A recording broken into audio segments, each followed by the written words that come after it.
Welcome to Heart Nurses, brought to you by the Preventive Cardiovascular Nurses Association. PCNA's mission is to promote nurses as leaders in cardiovascular disease prevention and management.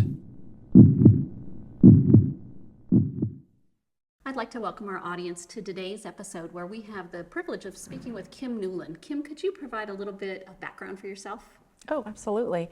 Thank you for having me. My name's Kim Newlin. I'm a cardiology clinical nurse specialist and nurse practitioner with Sutter Health. I have been working in the heart failure space for the last 13 years, and I'm actually in a new role where I'm working on process improvement and program implementation across the Sutter Health system for our cardiovascular service line. You've had a lot of experience with heart failure, and one of the things that happens in the trajectory of these patients is the need for monitoring. And I'm hoping you could enlighten us a little bit about the options of remote cardiac monitoring devices. Well, we are in a digital age, as we all know, and it's exciting time for remote patient monitoring. So we have multiple options. You're probably wearing something right now, listeners, that may be tracking some sort of physiological parameter, whether it's a ring or a watch or even just carrying your phone. But we're able to use a lot of this technology now in helping to monitor our patients to identify if they're at risk for a hospitalization or getting more congested. So there are these devices that are wearable monitors, but we also have implantable devices which are able to give us even more insight into how the patient's doing. Are you finding that patients are less worried about these digital types of technologies since they are so pervasive? It depends. I think a constant discussion is around data and who's using the data, who has access to the data, and how is it being used to help or not help me. So, it depends on the patient population. Almost everybody has an iPhone or a smartphone at this point, so they're used to information being tracked. A lot of us have the health app, which we can look at information. So that's, I think, less intimidating. But how we really integrate it into our daily clinical practice continues to be something that we're exploring and trying to understand how to better work on and provide for these patients. So as we're thinking about what this really looks like in application, let's say a patient has access to that data. Do you find that those patients are bringing that data to you on a regular basis? Sometimes I'm sure with these cardiac devices that are implanted, they're coming directly to the office. How do you manage all that information that's coming to your office? When are your clinicians looking at that? Yeah, that's a great question, and it depends. It depends on the program that the office or the department has set up. So data can come in as frequently as daily, depending on the device, or every week, and then that could just be like normal transmission of data, but then you have alerts that are coming in. So it's really imperative that when patients are getting these implantable devices with data or using blood pressure cuffs or scales that provide weights through an application on the phone and through to your office, that you have a process in place.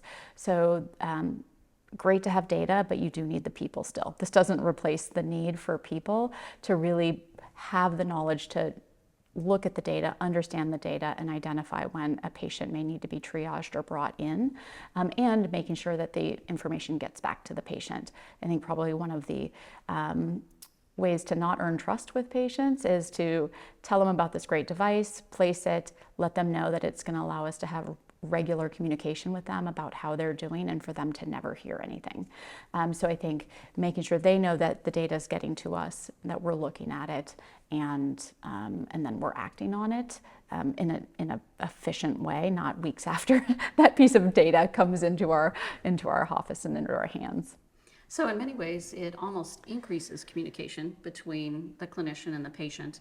It's a different kind of communication sometimes. Is information sometimes shared with patients via a text message, or what kinds of things are you doing from your office setting? And I realize every office setting is a little bit different. How does that look in terms of that getting that information back to the patient? Yeah, I mean, it's a great question, and I think it goes back again to that shared decision-making conversation about how the patient wants to receive the information. But through My Health Online type apps, right, where you can access your medical record, information can be shared that way. You can get text messages. You know, there's the text messaging capability through those apps. Some people still want a phone call, and so how do you work that in to make sure you can provide that? So again, kind of what the patient wishes, but most of us know now that usually we're getting information that's not one modality. I think recently I got an email, a text, a hard copy letter, and a phone call as a reminder, right? Which is probably maybe not the most efficient way, but a lot of it can be automated, and that information can get back to the patient. Wonderful information about how to get information from patients and how to share information with patients as we're continuing our discussion with Kim Newlin. We're going to take a quick break and we will be right back. For more education, resources, and tools for your clinical practice, visit pcna.net. You'll find CE courses, patient handouts, and more, all free to access. Visit pcna.net. We're back speaking with Kim Newlin, and we're going to focus specifically for our heart failure patients. Could you tell us a little bit more about what's new for that remote monitoring? Yeah, so in the last 10 years, we have seen just a rapid rise in options and exploration of potential options for our heart failure patients. Back in 2014, we had the first implantable device, the CardioMEMS, which is for a specific patient population who've had a heart failure hospitalization, but can also tolerate being on an anticoagulant. So this sensor can tell us when the patient's starting to develop increased congestion earlier than weights or symptoms would allow us to identify. And what's exciting is that original indication, which was for kind of our Class 2 and 3 heart failure patients, is now available for patients earlier on. There was a study just done in 2022, the GUIDE-HF trial, and that shows us that there's value in the CardioMEMS device, providing information for those Class 2 patients, maybe not with a prior hospitalization. So that's an invasive procedure. The uptake has been okay, probably not what we all thought it would be when it first came out. I think we all thought this would be like the great answer to our issues with how to identify patients earlier and get them the treatment they wanted. So there's been a lot of exploration with what other devices are out there and what information they can provide. So a certain subset of our patients with heart failure with reduced ejection fraction qualify for a defibrillator or cardiac resynchronization therapy, which is a biventricular pacemaker. Those devices have some logic built into them. They have sensors, multiple sensors that can provide us information on physiological parameters such as heart rate, respiratory rate, activity levels, thoracic impedance, like how much fluid is in that chest wall. And starting as early as 2017, 2018, the companies started to provide kind of heart failure risk scores based on those metrics. They even have sleep incline. If sleep incline's changing, right, that can be part of this risk score to tell us, you know, are these patients at risk earlier for possible heart failure hospitalization. So those are great, but again, those only really are for patients who qualify for a defibrillator or this cardiac resynchronization therapy, and it's an invasive procedure. So kind of fast forward a couple of years, we now have 2 newer devices within the last year. One is a Zoll patch. So it's actually a patch that goes on the lower left kind of underneath the arm, and it's about the size of a tic-tac box. And you place that onto the patch, this sensor, and it can actually measure, it uses radio frequency waves, and it can tell again about congestion in the chest wall, and it's non-invasive. So this can actually be used for all heart failure patients, whether they have reduced ejection fraction or preserved ejection fraction, without an invasive procedure. So there were, this last year for the Zoll heart failure management system patch, there were 2 single arm trials called the BMAD trials, and they showed a 38% reduction in 90-day heart failure readmissions as well as deaths. So very promising. Don't have randomized control trials for it yet, but something that's non-invasive that can be placed at discharge on the patient's body that provides information back to our team so we can make decisions earlier is, again, super valuable. So excited to see more about that as we see more people utilize it. Then just in January of 2024, we had a trial come out in JACC Heart Failure, which is looking at something called an implantable loop recorder or an insertable cardiac monitor. So this came from the Medtronic Link device, which is one of the smaller devices that can be placed just under the skin. Historically, we've used it to track heart rate and arrhythmias, but what this trial showed us was they were developing a heart failure risk score tool out of it. So again, it can be used for patients who have heart failure with preserved ejection fraction or reduced ejection fraction. Super early information, small number of patients, less than 50, but exciting to think that we'll be able to get these physiological parameters from a device that, again, meets the needs for all of our heart failure patients and can get us information that we can act upon early. So in your career working with heart failure patients, you have seen a dramatic shift in what's available for diagnosis and management and even treatment, which we're not going to discuss in this particular episode, but it's a really exciting time for clinicians who are working with these patients. It's less of a, just waiting for impending doom, if you will. There's a lot we can do in the interim to help with quality of life. And I suspect that's one of the things that both as a clinician and as a patient is really exciting about this particular technology. And so if we think about how that looks in practice, what are some keys to making sure that this is successful, this remote monitoring? Right, and like I alluded to earlier, you can't just place it and then not have a strategy in place to handle the data that's coming in. I think, that's kind of the theme of our current lives is how do we handle all the data coming in every capacity, but specifically when we're talking about patients who depend on us and we're letting them know that this data will be helpful in helping us make decisions. So one is communication with the patient and expectations for how frequently they expect to hear from you, how you're going to use this data, confirmation that the data is secure and will just be used for clinical decision making.